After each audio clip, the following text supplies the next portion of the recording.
Here's your water, buddy. You want? Try and get like a.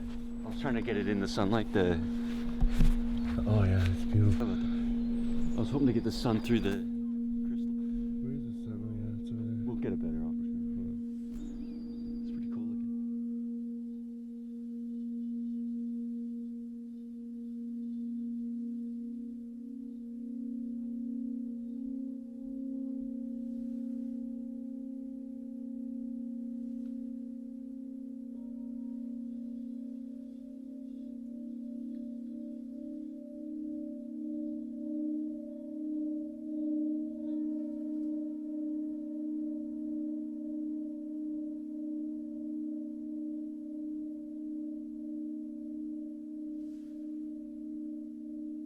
On your wider theme of attention span, definitely with the internet since the late 90s, this discursiveness is the word here. Discursiveness is moving on from one thing to another, to another, to another, to another. That's become crazy now with the internet.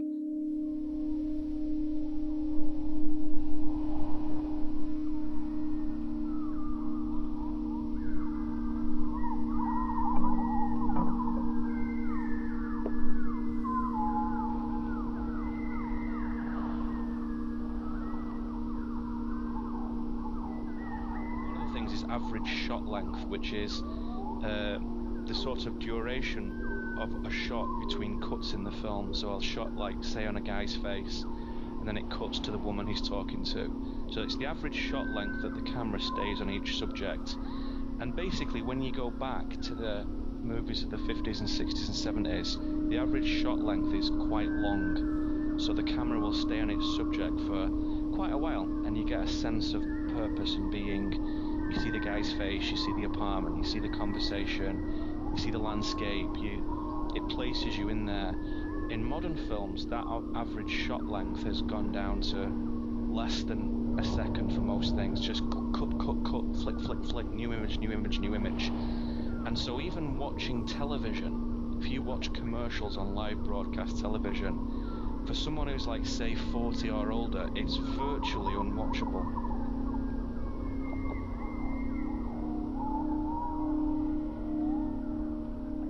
Because the average shot length is so tiny that your eye is being bombarded with just like this influx of colours and shapes and sounds, and regardless of what it is, whether it's a lovely nature program or somebody getting their head blown off, it doesn't make any difference. The brain doesn't like to move at that velocity. It doesn't like to see that many things. So even when we're scrolling through, Google Images or our Pinterest boards or through libraries of sound archives, when you're just scrolling,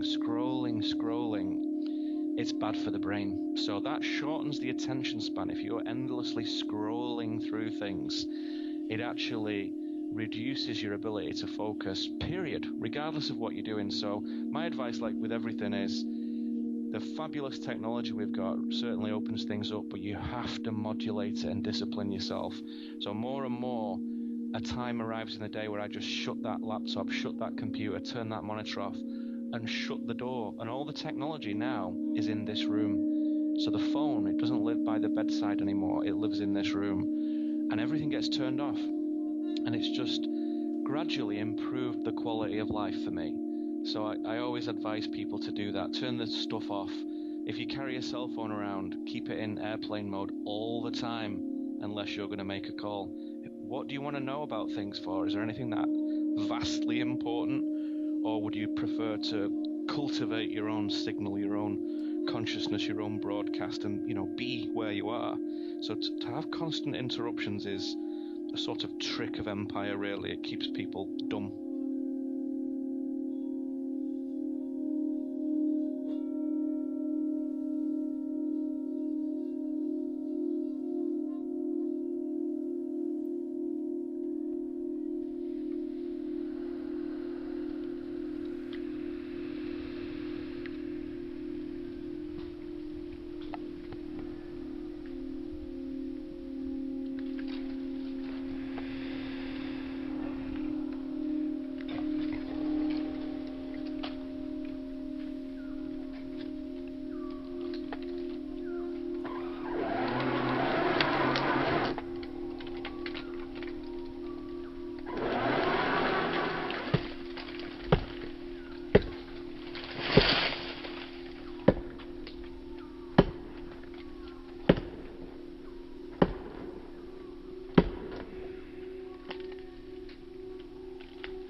2001: A Space Odyssey, the average shot length in that is about 13 seconds.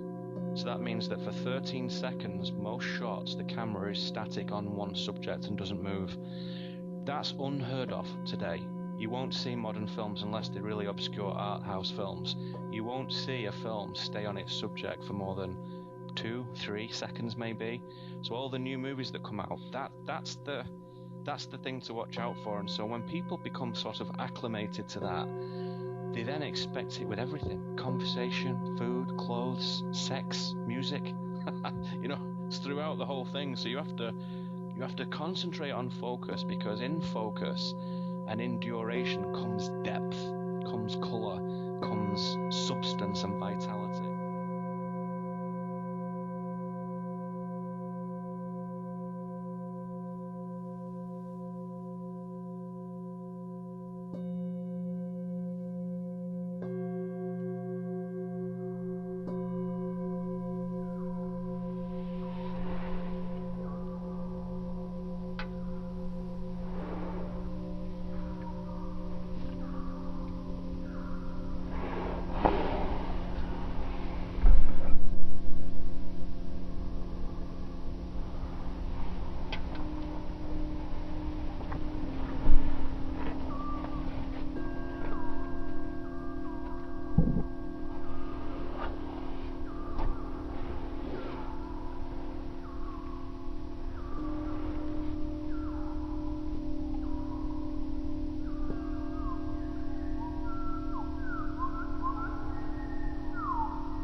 I've become forgetful about mainstream consciousness, what that looks like, because I've created a situation where I'm usually talking to people who are very alive, very self-determining, and they've started to realise that even for the best of us, me and you and the audience and other guys and girls listening to this or whatever, we realise we have to watch out, because we are information hungry, most of us, and we're always in sort of discovery mode. We're always eager to explore things.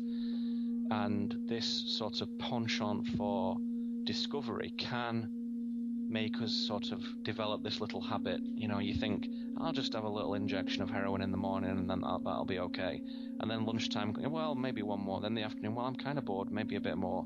And well, now it's dinner time, and well, I needed to sleep sometimes as well. So if you think of the telephone, particularly the smartphones, as a needle, then you're on the right lines.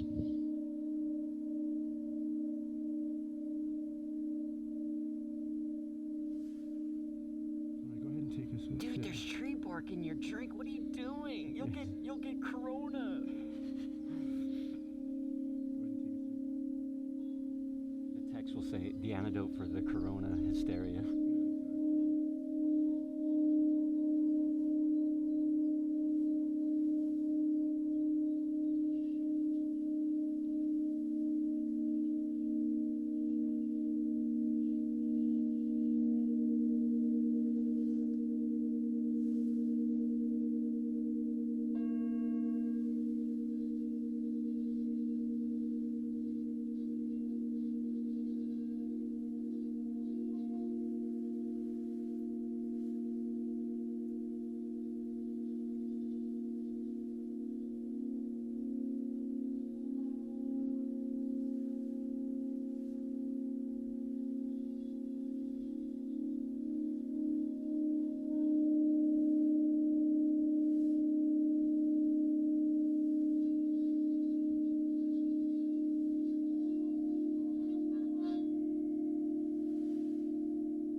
Let me just give you this quote from George Gurdjieff, who was a sort of mystical scholar from, way back. And he said this about 100 years ago, and I've got this quote here to read.